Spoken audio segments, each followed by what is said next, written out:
बिस्मिल्लाहिर्रहमानिर्रहीम। अस्सलाम वालेकुम नाज़रीन, आप यूट्यूब चैनल देख रहे हैं। मैं इमरान खान हूँ। सहाफ़ी खालिद जमील साहब अल्हम्दुलिल्लाह अब रिहा हो गए हैं और आज की एक अच्छी बड़ी ख़बर ये थी सुबह जो हमें सबसे पहले मिली। और यानी जुल्म तो ये है कि किसी भी आदमी को बोलने का मौका नहीं दिया जाता और आज़ादी इज़हार राय पाकिस्तान में छीना जा रहा है। सहाफ़ी खालिद जमील साहब का कसूर वही है जो बहुत सारे और ऐसे लोगों का कसूर है जिन्हें टीवी स्क्रीन से हटा दिया गया है, जिनसे उनका कलम छीन लिया गया है, जिन्हें गिरफ़्तार किया गया, जिन्हें जबरी तौर पे लापता किया गया, जिन पर मुकदमात दर्ज किए गए, जिनके उनके ख़ानदानों समेत अकाउंट्स जो हैं वो सील कर दिए गए, बहुत सारों को पाकिस्तान छोड़कर जाना पड़ा। ये सारा कसूर यही है कि ये लोग वो बात करते हैं जो मुक़तदरा को, या आप जिसे बोलते हैं एस्टेब्लिशमेंट, उसे वो बात पसंद नहीं आती। और नॉर्मली जो सहाफ़ी है उसका काम अपने लिए लॉबिंग या अपने लिए बहुत सारी हमायत इकट्ठा करना नहीं होता। पाकिस्तान में एक सहाफ़ी को अपने आप को सर्वाइव करवाने के लिए अगर उसने ख़बरें देनी है तो उसे बहुत सारे ताल्लुकात बनाने पड़ते हैं। मेरे ख्याल में सहाफ़ी का काम सिर्फ़ और सिर्फ ख़बर देना होता है और ख़बर के लिए ताल्लुकात बनाने चाहिए, यहाँ जान बचाने के लिए ताल्लुकात बनाने पड़ते हैं। ईमान मज़ारी साहिबा का, हादी साहब का बहुत शुक्रिया और तमाम जमहूरियत पसंदों का शुक्रिया जिन्होंने इस मामले को उठाया। ये शुक्रिया खालिद जमील साहब ने भी अदा किया। मैं भी तहे दिल से शुक्रगुजार हूँ कि ये लोग हमेशा जमहूरियत के लिए, आज़ादी या इज़हार राय के लिए खड़े होते हैं। तो आप सबका बहुत शुक्रिया। नदीम अफजल चंद साहब ने एक बात की है, ये बात बड़ी अहम है और चंद साहब जैसे जो सियासी वर्कर्स हैं वो अब इस मामले को समझ रहे हैं। ना सिर्फ नदीम अफजल चंद साहब समझ रहे हैं, आप बाकी पीपल्स पार्टी के या PMLN के लोगों से जो थोड़ा बहुत जमहूरियत में बिलीव करते हैं उनसे आप बात करें तो वो भी ये बात समझ रहे हैं कि प्रॉब्लम बहुत बढ़ गई है। पहले वो ये कह देते थे जी इमरान खान ने एस्टेब्लिशमेंट को ज़्यादा सियासत में घसीट लिया, अब बेचारे ये बहाना भी नहीं लगा सकते। पहले वो ये कह देते थे कि इमरान खान ने हाइब्रिड मॉडल की बुनियाद रखी, अब वो बेचारे ये बहाना भी नहीं लगा सकते। पहले वो ये कह देते थे कि जो सियासत से दूर हो गई थी एस्टेब्लिशमेंट वो PTI की वजह से अंदर आई, अब वो ये भी नहीं कह सकते क्योंकि नून लीग ने और पीपल्स पार्टी ने जिस लेवल के जूते पॉलिश कर दिए हैं उसके बाद उनकी तरफ से अब कोई जस्टिफिकेशन आ ही नहीं सकती। हालात उनके बहुत मुखालिफ हैं। नदीम अफजल चंद साहब कहते हैं ये जो बेजा और फजूल बेगुनाह गिरफ्तारियों का मशवरा दे रहे हैं ना, ये अरबाब इख्तियार के दुश्मन दोस्त नहीं है। अब अरबाब इख्तियार कौन है? जिसके पास इख्तियार है, और इख्तियार किसके पास है? मिलिट्री एस्टेब्लिशमेंट के पास है, और किसी के पास तो पाकिस्तान में इख्तियार है नहीं। अलीमा खान साहबा के दोनों बेटों की गिरफ्तारी के मामले में अब आज के दिन में पेश किया गया उनके दूसरे साहबजादे को, शेर शाह को। अब ये पाकिस्तान से बाहर था, ये वापस पाकिस्तान गया और वहाँ इसे गिरफ्तार कर दिया गया। पहले इसके बड़े भाई को गिरफ्तार किया गया, वो गलती से गिरफ्तार किया गया, लेकिन गोंगलुओं से मट्टी झाड़ने के लिए और अपनी शर्मिंदगी मिटाने के लिए ढीठों की तरह उसका रिमांड हासिल कर लिया गया और जज साहब ने भी उठा के 8 दिन का रिमांड दे दिया। ये जिस जज साहब ने रिमांड दिया इनके बारे में और भी बहुत सारे कारनामे हैं, मैं क्या बताऊं आपको। बहरहाल यहाँ पे रिमांड हो गया और दूसरे भाई को गिरफ्तार कर लिया गया सेम डे में। शेरशाह को गिरफ्तार किया गया और शेरशाह को गिरफ्तार करने के बाद अब उसका 5 दिन का रिमांड दे दिया गया। यहाँ पे अलीमा खान साहिबा से या बाकी लोगों से, इमरान खान की बहनों से मीडिया ने सवालात किए तो कुछ तकरार भी हुई और कुछ चीज़ें बड़ी क्लियर की हैं। ख़ास तौर पे इमरान खान की बहन नौरीन खान साहिबा ने, उनको जब ये कहा गया ना कि जी खाकी वर्दी की तौहीन की गई, खाकी पतलून उठाई गई, तो उन्होंने कहा जी खाकी वर्दी की तौहीन तो 1971 में हुई थी बांग्लादेश में, यानी वो तौहीन नहीं थी, ये तौहीन है, इसको आप तौहीन समझते हैं। और उन्होंने कहा कि ये एक मूवमेंट था और उसकी वजह दोनों बहनों ने ये बताई कि वहां पे गोलियां चलाई जा रही थी, एक कारकुन के सर में गोली लगी और वो वहां पे जाँ बहक हो गया और उस वक्त वहां पे टेम्परेचर कुछ और था। तो उस माहौल में हसन न्याजी ने ये काम किया और उसके पीछे जो पेंट पकड़ाने वाला आदमी था उस हवाले से दावे किए जा रहे हैं कि वो बंदा कोई और था, यानी उस बंदे का आज तक पता नहीं चला। अब ये इल्ज़ाम शेर अफजल मरवत साहब तो लगाते हैं इमरान खान के दूसरे भांजे पे, शेर शाह पे, और यही बात जो है बाकी लोग भी शेर शाह के बारे में करते हैं जो मुखालिफिन है। लेकिन वहाँ एक आदमी और भी खड़ा था जिसके बारे में अभी तक सब जानना चाहते हैं कि ये आदमी कौन था। ना इसे पकड़ा गया, ना इसके खिलाफ कोई कार्रवाई की गई। तो गाड़ियों की तोड़फोड़ करते हुए भी नकाबपोश नजर आ रहे हैं 9 मई को, जो तोड़फोड़ कर रहे हैं, मार कुटाई कर रहे हैं, उन्हें आज तक नहीं पकड़ा गया। तो खाकी पतलून की क्या हैसियत है? पतलून हमारे टैक्स के पैसों से खरीदी जाती है। खाकी पतलून की क्या हैसियत है? 1971 में लोगों ने देखी थी। हसन न्याजी ने कोर कमांडर के सामने पतलून तब लहराई जब लोगों पर गोलियां चलाई जा रही थी। ये नौरीन खानम साहब ने ये बात की। अब जो कुछ आलमी इदारे हैं वो भी इसके ऊपर आवाज़ें उठा रहे हैं। Human rights commission of Pakistan ने भी इसके ऊपर एक बयान जारी किया है। वैसे पाकिस्तान में ह्यूमन राइट्स जैसे नहीं है ना, वैसे ही ह्यूमन राइट्स की तंजीमें भी नहीं है। अब मैं बड़े अफसोस के साथ ये बात करता हूँ कि जो ओहदेदार बिठाए गए हैं ह्यूमन राइट्स की तंजीमों के पाकिस्तान में, या जिन पाकिस्तानियों को ये ओहदे दिए गए हैं, उन्होंने हक अदा नहीं किया। यानी मैं ये देख रहा हूँ कि उनके स्टेक्स जो है ना, वो मौजूदा जो वकला की क़यादत है, जो हुकूमत के साथ शामिल है, उनके साथ भी मिलते हैं, और मौजूदा जो हुक्मरान हैं उनके साथ भी मिलते हैं। तो वो इनके जुल्म और सितम के ऊपर आंखें बंद किए हुए और एस्टेब्लिशमेंट के खिलाफ अपनी पॉलिसी भी उन्होंने नरम कर दी है, सिर्फ पाकिस्तान तहरीक इंसाफ या इमरान खान साहब की मुखालफत में। क्योंकि इमरान खान साहब ने इन लोगों को बहुत पहले पहचान के ये कहा था खूनी लिबरल्स हैं। तो अब वो जो स्टेटमेंट भी देते हैं वो बादल ना खास्ता स्टेटमेंट देते हैं, और अमली तौर पे इन्होंने कोई इकदामात नहीं किए। चाहे अरशद शरीफ की शहादत हो, चाहे मुझे जबरी तौर पे लापता किया गया हो, चाहे और बहुत सारे सहाफ़ियों की, शायरों की गिरफ्तारियां हो, चाहे एक्टिविस्ट की गिरफ्तारियां हो और उनकी जबरी गुमशुदगियां हो, तो इन्होंने उस तरह आवाज़ नहीं उठाई जैसे आवाज़ उठाई जानी चाहिए थी। बहरहाल इस मामले की उन्होंने मजम्मत की है कि इमरान खान साहब के 2 नेफ्यूज़ को 9 मई के अंदर जो है वो गिरफ्तार किया गया। ये बड़ी ज़्यादती है, और इतने महीनों के बाद, 27 महीनों के बाद दोनों को गिरफ्तार किया गया। तो ये मैंने आपको पहले बताया था कि ये गिरफ्तारियां जो हैं वो सिर्फ और सिर्फ इसलिए हैं कि अलीमा खानम को दबाया जा सके और वो इमरान खान साहब का मौक़िफ़ बाहर देने से रुक जाएं। क्योंकि देखें, बाहर आकर अगर कोई वाहिद इमरान खान का नाम लेने वाली खातून है, इमरान खान का नाम लेकर आसिम मुनीर के नाम का पैगाम देने वाली खातून है, तो वो अलीमा खानम साहबा। वो साफ बताती हैं कि इमरान खान ने आसिम मुनीर के बारे में ये कहा, ये कहा, ये कहा और ये कहा। तो फील्ड मार्शल को कोई चैलेंज नहीं करता सवाए अलीमा खानम के। वो बाहर आके साफ बात बताती हैं जो इमरान खान कहते हैं। इमरान खान की पार्टी के लोग अंदर जाते हैं, इमरान खान उन्हें कुछ भी कहते हैं, वो बाहर आकर अपना एक फिल्टर लगाते हैं कि उन्होंने सर्वाइव करना है, जिंदा रहना है।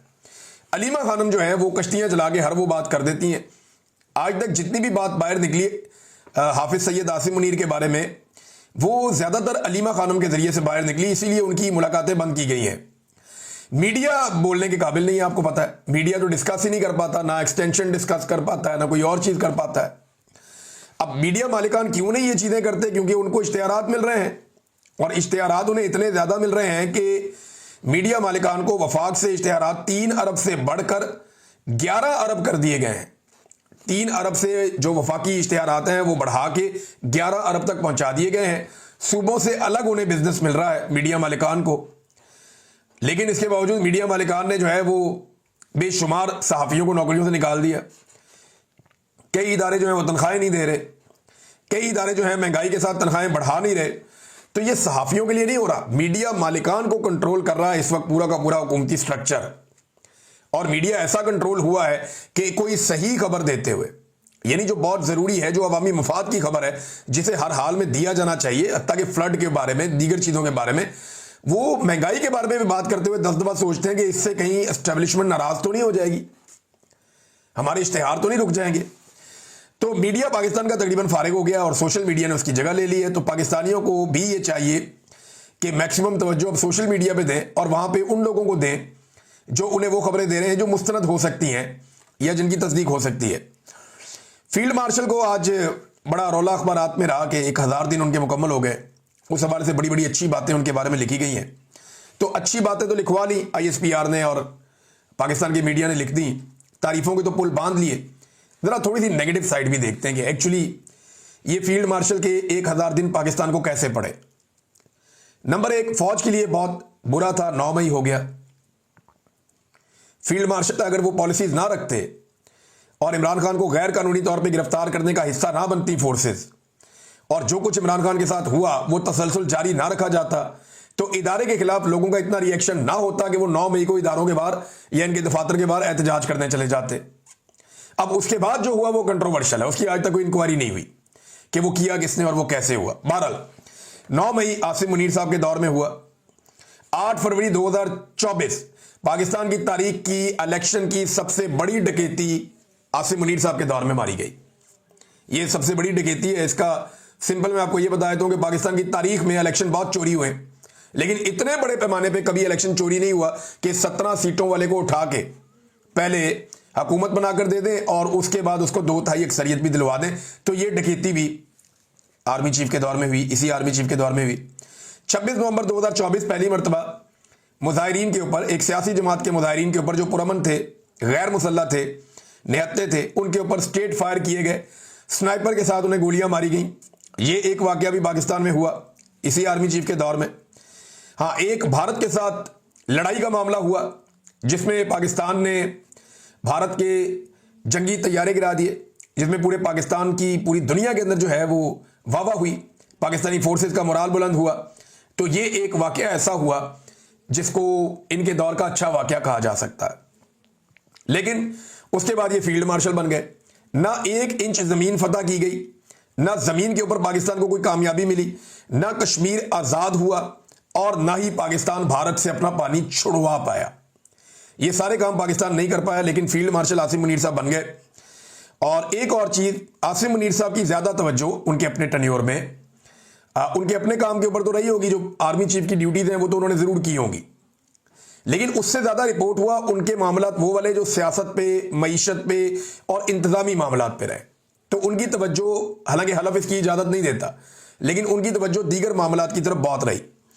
پھر ان کی خواہش ہے, معافی کی خواہش, وہ ابھی تک ادھوری ہے. عمران خان معافی نہیں مانگ رہا, ٹوٹ نہیں رہا, ڈر نہیں رہا, ڈرا ہوا دکھائی نہیں دے رہا. تو یہ جو چیزیں اس نے کہا کہ مجھے ڈرا ہوا دیکھنا ان کی جو ہے وہ خواہش ہی رہ جائے گی, ان کی حسرت رہ جائے گی کہ مجھے ڈرا ہوا دیکھیں. تو ایک یہ جو خواہش ہے, یہ سب کچھ مل ملا کے بھی معافی ابھی تک نہیں مل سکی. اور دوسرا یہ ہے کہ ایک بڑا سوال جو ابھی پیدا ہوتا ہے کہ ان کا دور ختم ہونے والا ہے نومبر 2025 میں, تو کیا وہ ایکسٹینشن انجوائے کریں گے؟ ان کے دور میں ایک قانون بنا, اور آپ کو پتا ہے ان کے دور میں جتنی بھی آئین سازی ہوئی یا قانون بنا یا ترمیم ہوئی, وہ ساری اسٹیبلشمنٹ کے زیر نگرانی اور ان کے دباؤ کے تحت ہوئی ہے. اور قانون یہ بنایا گیا کہ آرمی چیف کو 5 سال تک کر دیا جائے, لیکن وہ نیکسٹ سے ہونا تھا. لیکن کیا وہ اس کو انجوائے کریں گے اور یہ تسلسل جاری رہے گا اور وہ 5 سال آرمی چیف رہیں گے؟ اس ایک سوال کے ساتھ وہ 1000 دن گزار چکے ہیں آرمی چیف پاکستان کے. بھارت پانی روک کر بیٹھا ہے, یہ میں نے ہوا میں بات نہیں کی, میں آپ کو کچھ چیزیں بتا دیتا ہوں. بھارت کی طرف سے سندھ طاس معاہدے کی خلاف ورزی جاری ہے اس وقت بھی. دریائے چناب کا 17,000 کیوسک پانی بھارت نے روک لیا ہے, اور اپر چناب اور نہر مرالہ راوی لنک کو بھی پانی کی فراہمی کئی ہزار کیوسک کم ہو گئی ہے. حکام نے یہ بتایا ہے کہ پانی کی کمی کے باعث ہیڈ مرالہ ورکس کے 66 میں سے 40 سپل ویز بند کر دیے گئے ہیں. یعنی ٹوٹل 66 سپل ویز ہیں جن میں سے 40 بند کر دیے ہیں. یہ بھارت نے پانی پاکستان کا روکا ہوا ہے, یہ پاکستان ابھی تک نہیں چھڑا پایا. یہ انفارچونیٹ ہے. لیکن بھارت جیسے ہی اچانک پانی چھوڑے گا دریائے چناب میں, وہ آج کل پرسوں چھوڑ سکتا ہے پانی اب, کیونکہ بہت زیادہ وہاں پہ بارشیں ہو رہی ہیں, تو ایک طغیانی والی صورتحال پیدا ہو سکتی ہے اور ایک سیلابی صورتحال پیدا ہو سکتی ہے. تو بھارت پانی چھوڑ کر بھی اور پانی روک کر بھی دونوں طرح پاکستان کو متاثر کرتا ہے. یہ بڑا انفارچونیٹ ہے. ہم یہ بھارت سے اپنے پانی چھڑوانے میں ابھی تک کامیاب نہیں ہوئے. ناظرین, امیر ممالک کی ایک فہرست جاری ہوئی ہے, میں آپ کے ساتھ شیئر کرتا ہوں, یہ بہت انٹرسٹنگ ہے. جو دنیا کے امیر ترین ممالک ہیں, یا جن کے, دنیا کے نہیں, ایشیا کے, ہم ایشیا میں رہتے ہیں نا, پاکستان ایشیا میں ہے, تو ایشیا کے جو سب سے امیر ممالک ہیں جن کے اندر پر کیپٹا انکم زیادہ ہے, وہاں کے لوگ امیر ہیں, وہ زیادہ پیسے کماتے ہیں. وہ ممالک کون سے ہیں؟ تو جو لسٹ میرے سامنے آئی ہے اس میں پاکستان تو جا کے بہت نیچے ہے. یہ دیکھیں آپ, یہ 2-3 لسٹیں میرے پاس, اور یہ پر کیپٹا انکم کے حساب سے ہے. جی ڈی پی کو آپ جب پر کیپٹا میں کنورٹ کرتے ہیں تو ناظرین نمبر 1 سنگاپور ہے, پھر اس کے بعد جناب مکاؤ ہے, قطر ہے, برنائی ہے, یو اے ای ہے, Hong Kong, Taiwan, Bahrain, South Korea, Cyprus, سعودی عرب, اسرائیل, Japan, Kuwait, Russia, Kazakhstan, Malaysia, Turkey, Oman, Maldives, Georgia, China, Turkmenistan, Thailand, Azerbaijan. اور چائنا کی آبادی دیکھیں آپ, 1.5 ارب کی آبادی ہے, پھر بھی وہ کتنا آگے ہے. Armenia, Mongolia, Iran, Bhutan, Indonesia, Vietnam, Iraq, Sri Lanka, Philippines, پتہ نہیں کتنے ملک ہیں, ازبکستان, انڈیا بھی بیچ میں, بنگلہ دیش بھی بیچ میں, اور پاکستان جا کے 41ویں نمبر پہ ہے. یہ پاکستانیوں کی حالت ہے پاکستان میں. اسی لیے پاکستانی اتنے بڑے پیمانے پہ پاکستان چھوڑ چھوڑ کر جا رہے ہیں. اچھا، پاکستان ایک ایسا ملک ہے جہاں پہ قدرتی وسائل بے شمار ہے. پاکستان ایک ایسا ملک ہے جہاں پہ کوئی جنگ بھی ہماری نہیں لگی لمبے عرصے سے. یہ چھوٹی موٹی جھڑپیں ہیں. پاکستان ایک ایسا ملک ہے جہاں پہ ہر طرح کے وسائل ہیں. اوورسیز پاکستانیوں کی تعداد بہت بڑی ہے اور افرادی قوت بہت اچھی ہے اور نوجوانوں کی تعداد بھی بہت زیادہ ہے اور ہمیں چاروں موسم بھی ملتے ہیں. پھر بھی ہم اتنا نیچے رہ گئے, اتنے غریب ہو گئے ہمارے لوگ. یہ صرف حکمرانوں کی پالیسیز ہیں جن کی وجہ سے ہم پیچھے رہ گئے. ہمیں آگے نکلنا چاہیے تھا, لیکن جو لوگ 40 50 سال سے ہمارے اوپر مسلط ہیں وہ ہمیں آگے نکلنے نہیں دے رہے. سچویشن یہ ہے. ناظرین, مسلم لیگ نون نے اور مفتی منیب صاحب نے سہیل وڑائچ صاحب کے ساتھ کھڑے ہونے کا فیصلہ کیا. رانا ثناء اللہ صاحب نے سہیل وڑائچ صاحب کے حق میں بیان دیا کہ ٹھیک ہے, انہوں نے جو بات کی وہ درست ہوگی, لیکن اس کے اوپر اوور ری ایکشن آ گیا سوشل میڈیا کی جانب سے, جس کے بعد یہ جو اسٹیبلشمنٹ نے کیا وہ کیا DGISPR نے. لیکن مفتی منیب صاحب نے اس کے اوپر جناب ایک سٹیٹمنٹ جاری کیا. جناب سہیل وڑائچ کی ابتلا. مفتی منیب صاحب کہہ رہے ہیں ایک معتدل مزاج شخص ہیں, ٹھہراؤ کے ساتھ بات کرتے ہیں, لبرل اور سوشل ڈیموکریٹ ہیں, تاریخ کا اچھا مطالعہ ہے. بڑی تعریفیں کی ہیں. انہوں نے کہا جناب کہ تشبیہات اور تمثیلات کا انداز انہوں نے اس لیے اختیار کر رکھا ہے کہ بات بھی ہو جائے اور پکڑائی بھی نہ دیں. واہ واہ واہ, کیا تعریفیں ہو رہی ہیں. یہ مفتی منیب صاحب کر رہے ہیں. کون سے والے بھلا؟ وہ چاند دیکھنے والے جو ہیں, رویت حلال کمیٹی والے. تو اس کے بعد جناب کہتے ہیں تھوڑی سی بے احتیاطی ان سے ہو گئی ہے, اور فیلڈ مارشل والی آگے انہوں نے وہ ذکر کیا سارا. پھر احادیث کے مطابق انہوں نے ہماری حدیث و فقہ کے اصول کے مطابق بھی انہوں نے آگے بات کی. تو پھر انہوں نے کہا جناب کہ نرمی کی گزارش بھی کی, لیکن انہیں رعایتی نمبر دیے جانے چاہیے, ہم سب نے مل کر آگے چلنا ہے. مفتی منیب صاحب, سہیل وڑائچ کی دفعہ آپ کو ایک سٹیٹمنٹ دیا DGISPR نے, اور آپ نے کیا اردو اور عربی کا اور کیا زبان آپ استعمال کی ادبی, اور آپ نے ان کے لیے کیسا رستہ بنایا. آپ نے یہ رستہ عدت والے کیس میں کیوں نہیں بنایا؟ مفتی صاحب, آپ نے یہ رستہ تب کیوں نہیں بنایا جب ارشد کو شہید کر دیا گیا, شہید ارشد شریف کو پاکستان چھوڑ کر جانا پڑا؟ آپ نے یہ رستہ صابر شاکر کے لیے کیوں نہیں بنایا؟ آپ نے معید پیرزادہ کا نام کیوں نہیں لیا؟ مجھے پاکستان کے اداروں نے 5 مہینے تک جبری طور پہ لاپتہ رکھا, تب آپ نے کوئی سٹیٹمنٹ کیوں نہیں دیا؟ پاکستان کے اندر ظلم اور بربریت کا بازار گرم کیا گیا, آپ نہیں بولے. لیکن آپ بولے کب؟ آپ یہ نا مولوی ہمیشہ اسٹیبلشمنٹ کے ساتھ جڑا ہوا ہوتا ہے. پاکستان کا مولوی, زیادہ تر مولویوں کی بات کر رہا ہوں میں, یہ جو بڑے بڑے مولوی ہیں, میرے علماء اکرام میرے سر کا تاج ہے, میرے لیے بڑے قابل احترام ہے. لیکن یہ اس قسم کے مولوی جو ہے سرکاری ملا, یہ ہمیشہ 2 نمبری کرتے ہیں, فراڈ کرتے ہیں. یہ ملا ملٹری الائنس نے پاکستان کو برباد کیا ہے. اب یہ دیکھیں نا کیسے آ گئے میدان کے اندر. بھئی جتنا ظلم پاکستان کی اسٹیبلشمنٹ نے پاکستان کے اوپر آج تک کیا, آپ نے ٹکے کی زبان نہیں کھولی. فاطمہ جناح کے لیے آپ لوگ نہیں بولے, لیاقت علی کے لیے آپ لوگ نہیں بولے, ذوالفقار بھٹو کے ساتھ ظلم ہوا آپ نہیں بولے. جب اسٹیبلشمنٹ نے نواز شریف کے ساتھ ظلم کیا آپ تب بھی چپ رہے. جب اسٹیبلشمنٹ نے عمران خان کے ساتھ ظلم اور جبر کیا, عورتوں کو جیلوں میں ڈالا ہوا ہے, سڑکوں پہ گھسیٹا, آپ نہیں بولے. اور آج ایک سٹیٹمنٹ کے اوپر آپ بول پڑے. بہت سیانے ہیں آپ لوگ اور مل کر چلنا چاہتے ہیں. انہوں نے مل کر ہی چلنا ہے. لیکن نا مولوی کی بات جو آخری ہے نا وہ سب سے امپورٹنٹ ہے. انہوں نے کہا لیکن انہیں رعایتی نمبر دینے چاہیے, ہم سب نے مل کر آگے چلنا ہے. ہم سب نے نہیں, ملا ملٹری نے مل کر آگے چلنا ہے. یہ جو الائنس ایک بنا ہوا ہے نا خوفناک قسم کا, اسی الائنس نے مل کر آگے چلنا ہے.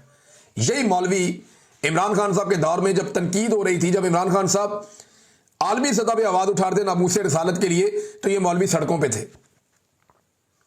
اور جب موجودہ رجیم جو اسٹیبلشمنٹ کا لایا ہوا ہے یہ جا کر انہی لوگوں کو جفے ڈال رہا تھا, تو یہ مولوی اپنے حجروں میں تھے. یہ ہے ان کی ٹوٹل اوقات. اب تک کے لیے اتنی, اپنا خیال رکھیے گا, اپنے اس چینل کا بھی. اللہ حافظ.